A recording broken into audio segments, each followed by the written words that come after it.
about the practice of leadership that unlocks my ability to connect, elevate, and challenge my team. That's being a relationship. All right, but before we're going to go on this journey together, I know that it's important that you know who I am a little bit, that we get in a relationship together. So, we're going to have 4 facts about me just to get us into a relationship really quickly. Number 1, my 1-year goal at Lululemon in 2011 was to do stand-up comedy at a club in Los Angeles. I crushed it. Bam! Number 2, I met my partner on stage in a live date at the Edinburgh Fringe Festival. Woo! 3 years and counting. Which one? This is my little brother. My little brother is schizophrenic, and I am passionate about ending the stigma surrounding mental health. And 4, I used to be a competitive runner in Texas. Now I just run for snacks and friendship. All right, moving along. My journey at Lululemon. I have worked at 6 stores in different neighborhoods across the United States and Europe. I have been a seasonal educator 3 times, and I have attended educator retail training 4 times as an educator. I did the math yesterday, and I'd like to update this. I've had the opportunity to get into a relationship with over 300 incredible educators, key leaders, store managers, and beyond. Let's make it 400. Let's just be out here with you guys now. I came back to Lululemon because of the people, because of the relationships. Yes, I have the time and checklist between we have 3. Ooh, yeah, girl. Working all this because of the drive and the culture of getting shit done. What is that? No, because of a culture where people cared and weren't afraid to get real.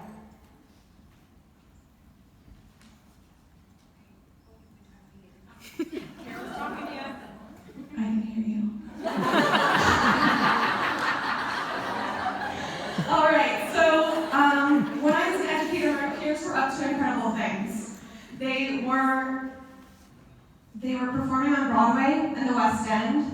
They've written best-selling novels. They've competed in the Olympics. They've been geologists, and they've been human rights lawyers. And somehow they have found their way to this incredible company. We sell stretchy pants, but our secret sauce rests in our people.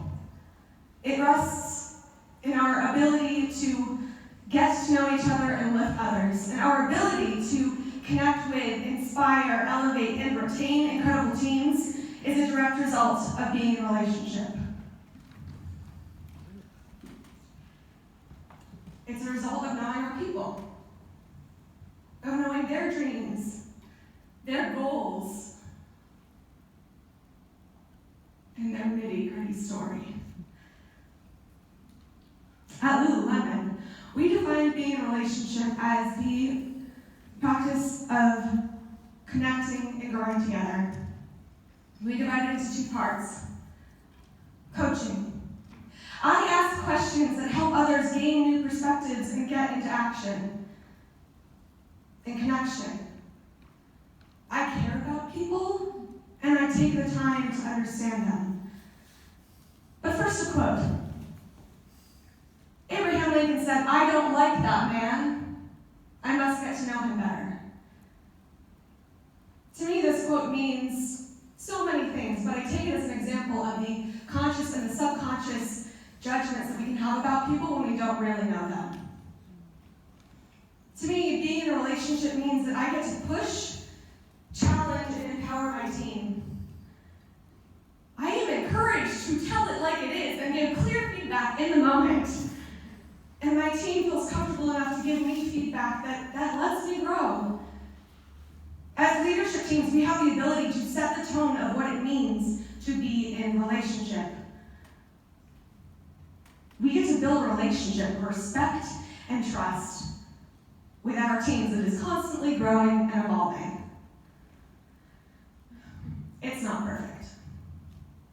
and sometimes it can get messy. But we are all here to learn.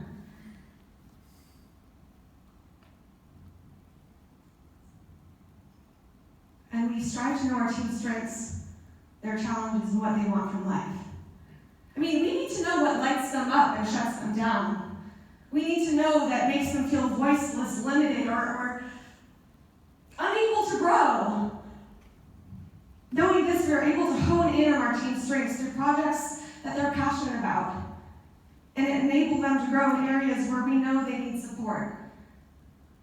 The practice of being in relationship has been key to my time at Lululemon because it's about the people. And I have worked with some incredible people.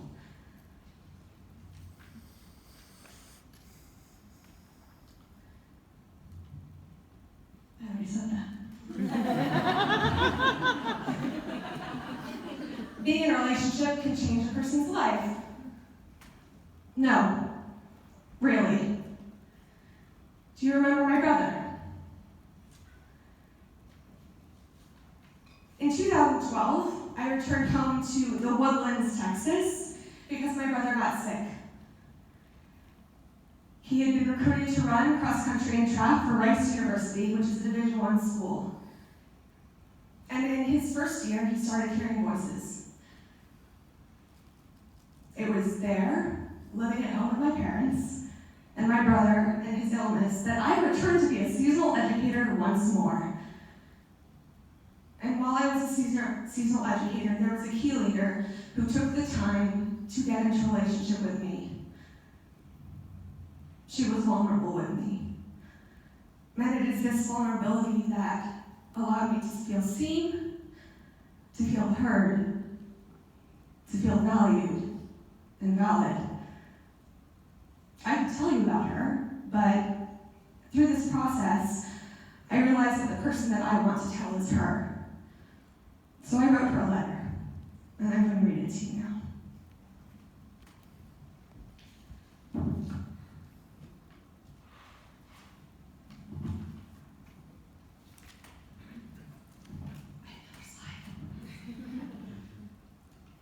This is my brother doing something unsafe.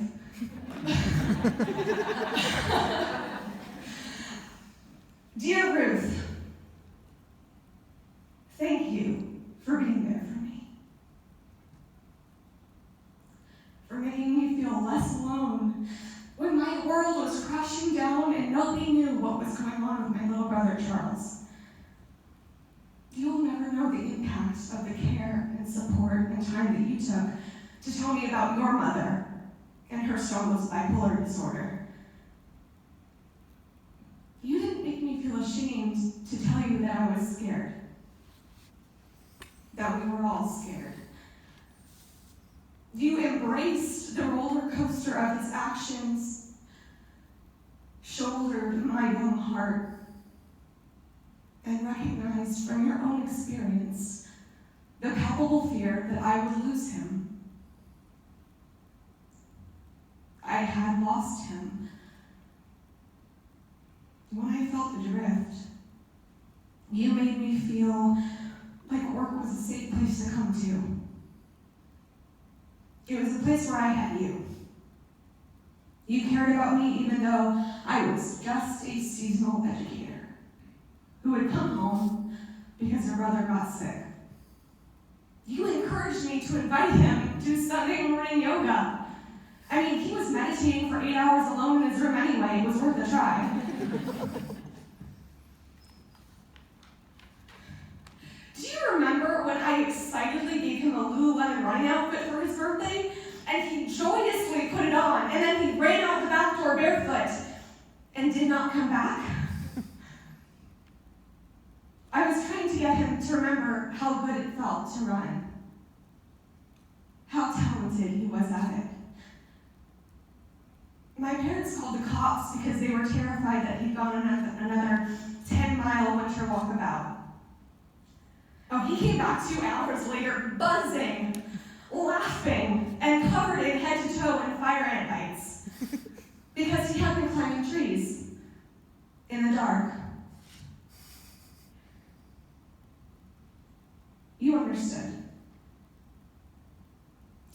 2012 was one of the hardest years of my life. And I spent a lot of time not knowing whether or not I would come home and my brother would be alive. But we found him help eventually. And that light at the end of the tunnel that everybody talks about, it got brighter. I just wanted to say, thank you for caring. Even if it was just over opening boxes or folding pants. I needed a person. And whether you knew it or not, that person was you. Thank you. I hope that you are having an incredible life. With gratitude. Jeff, that's right. All right. So, the help that Ruth gave me and that simple act of connection enabled me to forge a new type of relationship with my brother. And for me, it solidified a belief in the culture of Lululemon. How do we get there? These are my tools for being in a relationship. Number one, it gets to be fun, okay? You can learn a lot about a person when you ask them who their high school celebrity crush was. It tells you everything. Number two, vulnerability. The more you give, the more you get. The moment I was vulnerable with my team and I told them about my own challenges and admitted the fact that I sometimes was struggling, was the moment that they opened up to me and told me how they really thought, what they really thought and felt. And number three, what's your story? In radical candor, Kim Stock, the Google executives, says that she likes to ask people what their story is, their life story. The reason is this gives you a map as to how people like to be communicated with, what triggers the heck out of them, and how to change your leadership. So we're going to make a commitment. You might notice that you have a Post-it around you.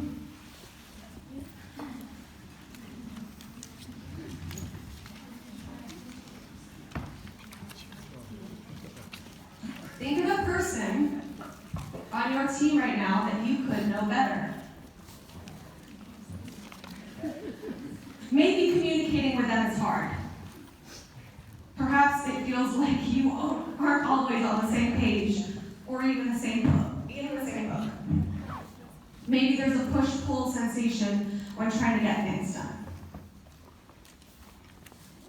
Maybe you get nervous to tell them what you really think. You're scared. Your stomach turns into knots when you know you have to give them feedback. Or, even worse, you hold back on giving them feedback because you like to keep things nice, light, breezy, airy. What did you have for lunch? Level conversations. We're going to take a moment and we're going to do a being in relationship gut check. Close your eyes. Ask yourself, do I know what this person cares about? Do I know what they want to contribute? Do I know how they like to grow?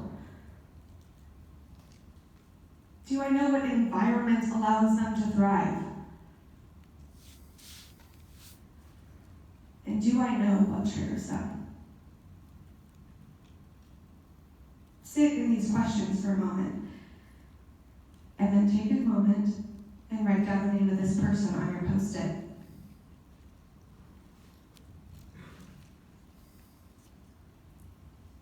We're going to put this Post-it in our pockets as a reminder to get to know them. When you return to your store or office, your commitment is this. You will ask this person their life story. You will have fun in this process and be brave. You will get vulnerable with them, and you will share with them something personal. A hope, a fear, a trigger. You will tell them about your life, your family, and what you value. For 20 minutes, you will speak to each other as humans, open, interested, and engaged. In these 20 minutes, you will learn something new. In these 20 minutes, there will be a shift for you and for them. And I turn it off. Turn it back on. And maybe someday that person will be standing on the stage and they will say, telling you how their colleague and how their manager changed their life, how their experience at Lululemon shaped the person that they wanted to be and how they wanted to show up in the world, how their nemesis became their best friend.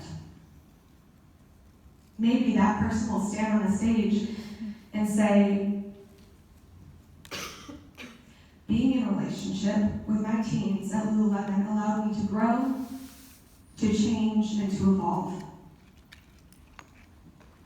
It taught me how to be kind to myself and take a stand for my values. Being in a relationship at Lululemon allowed me to be strong and heal. Okay, time for one last fact. In my 2019 goals, I said that I would stand on a stage and talk about my brother as a way to let others know that they are not alone.